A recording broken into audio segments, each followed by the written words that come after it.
Bonjour et bienvenue, voici notre tour d'horizon économique, géopolitique, énergétique et boursier. Nous sommes le mardi 28 avril et pour comprendre comment tourne la planète finance, c'est sur l'inforruptible nulle part ailleurs. Et cette chronique, je vais l'intituler 60 jours de guerre contre toute logique élémentaire. Wall Street a donc battu de nouveaux records historiques lundi.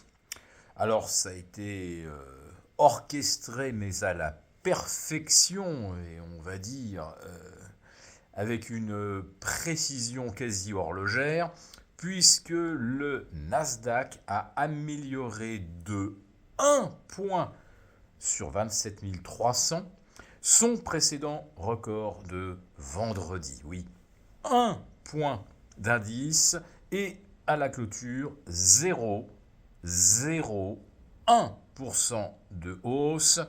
Le S&P 500 avec plus 0,10 et 7170 paraissait quasiment déchaîné par rapport au Nasdaq.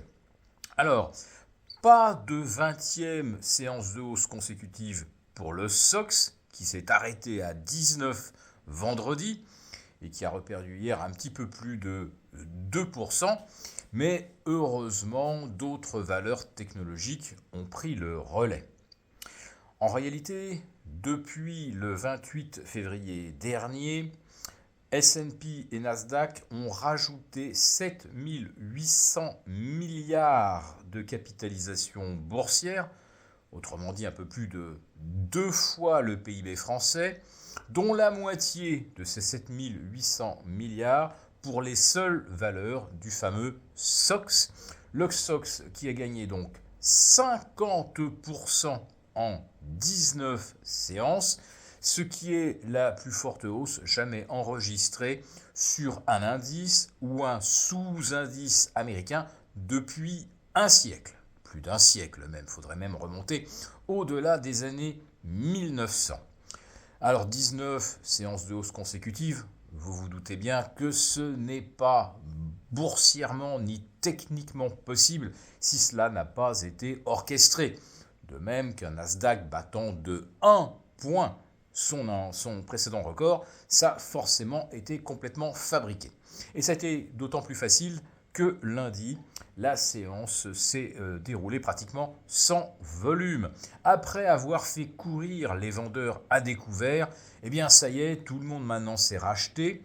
Tout le monde est même acheteur, si on se fie au ratio call-put, qui est complètement déséquilibré. Je le disais déjà jeudi dernier, mais c'était encore plus vrai lundi. Il n'y a plus pratiquement que des acheteurs de call. Alors vous allez dire, mais comment aujourd'hui peut-on avoir complètement renversé ses anticipations et acheter des calls comme si l'on n'allait pas avoir ni d'inflation, ni de récession, ni de rationnement. Quand je parle de rationnement, je ne vous parle pas d'une extrapolation, je vous parle de ce qui se passe aujourd'hui même aux Philippines, au Sri Lanka. Les rationnements commencent également à être mis en place en Corée du Sud, en Australie. Et nous, en Europe, nous avons quelques réserves d'avance, mais elles vont forcément s'épuiser. Oui, au bout de 60 jours, non pas de guerre, puisque les hostilités ont cessé il y a déjà presque 3 semaines, mais en réalité, c'est comme si la guerre se poursuivait. Le détroit d'Ormuz reste fermé. Et d'après Goldman Sachs, ce sont entre 14 millions et demi et 15 millions de barils qui ne franchissent pas le détroit depuis plus d'un mois.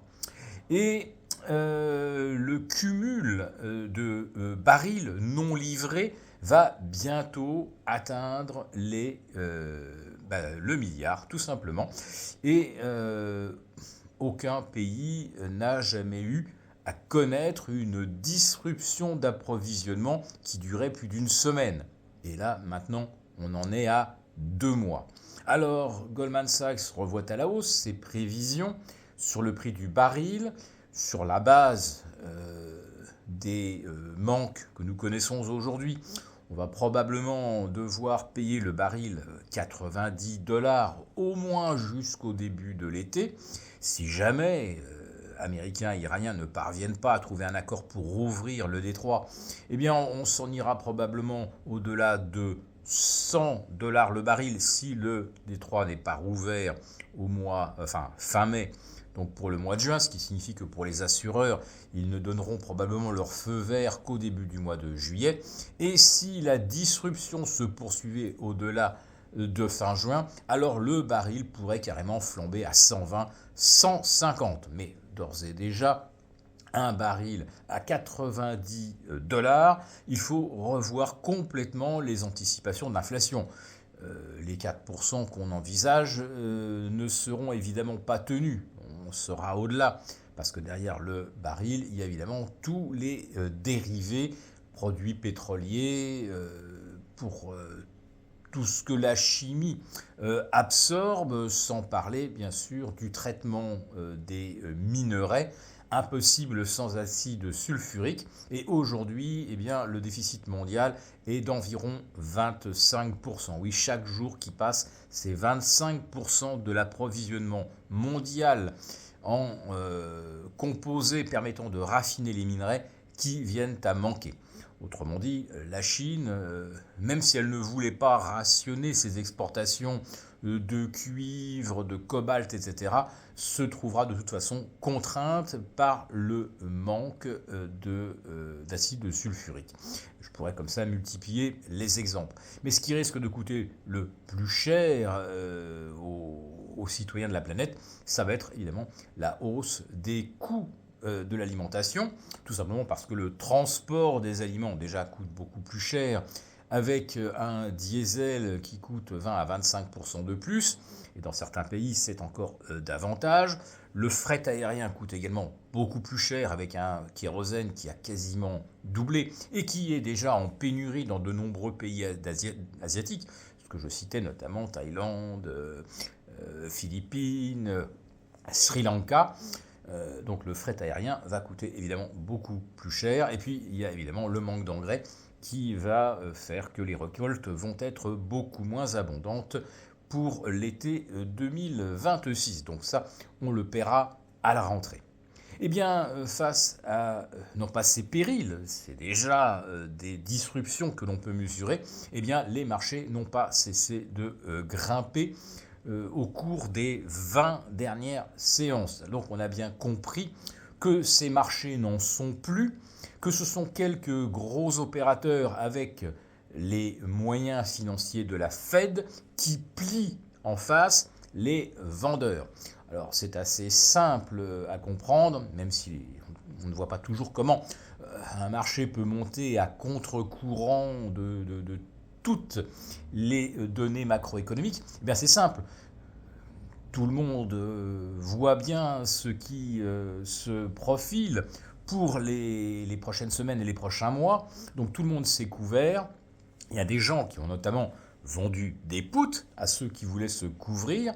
Et face à des marchés qui remontent, eh bien, ces vendeurs de puts sont à un moment obligés de se couvrir. Alors ils sont naturellement couverts. Mais qui se couvre contre 10 séances de hausse consécutives? Qui se couvre contre des marchés qui, un mois après le déclenchement d'une guerre, retrouvent leur sommet historique, ce qui n'est jamais arrivé? Est-ce que vous vous couvrez contre une hypothèse qui a 0,0% de chance de se produire? On ne se couvre qu'en fonction des cas de figure qu'on a déjà observés historiquement. 19 séances de hausse sur le SOX, ça n'a jamais existé et ça ne peut théoriquement pas exister. Donc vous n'êtes pas couvert contre des hypothèses qui ne sont pas plausibles. Eh bien, c'est justement ce que le trucage des marchés permet de faire, c'est-à-dire d'orchestrer des mouvements auxquels personne n'est préparé et qui contraint tous les vendeurs à se racheter de force et dans les pires conditions.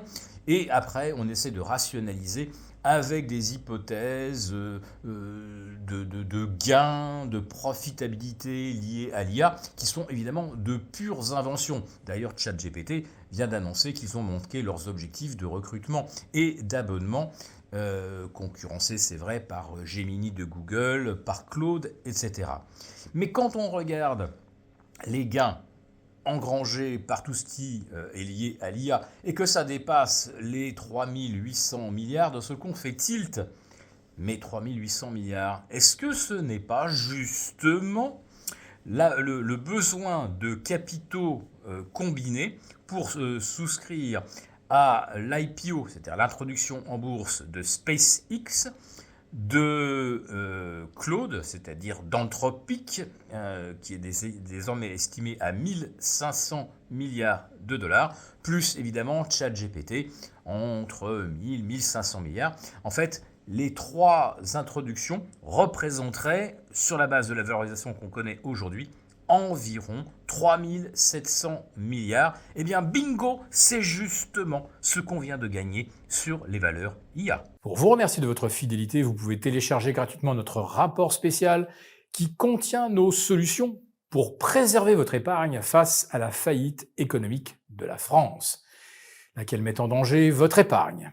Il vous suffit de cliquer sur le lien en description pour l'obtenir gratuitement. Merci et à bientôt. Merci beaucoup d'avoir regardé cette vidéo. N'hésitez pas à réagir dans les commentaires ou à liker et partager cette vidéo si le contenu vous a plu. Et pour ne rater aucune de nos prochaines émissions, vous pouvez vous abonner à notre chaîne et activer les notifications. Et pour plus de contenu, n'oubliez pas que le dernier rapport rédigé par nos experts est accessible en cliquant sur le lien de description.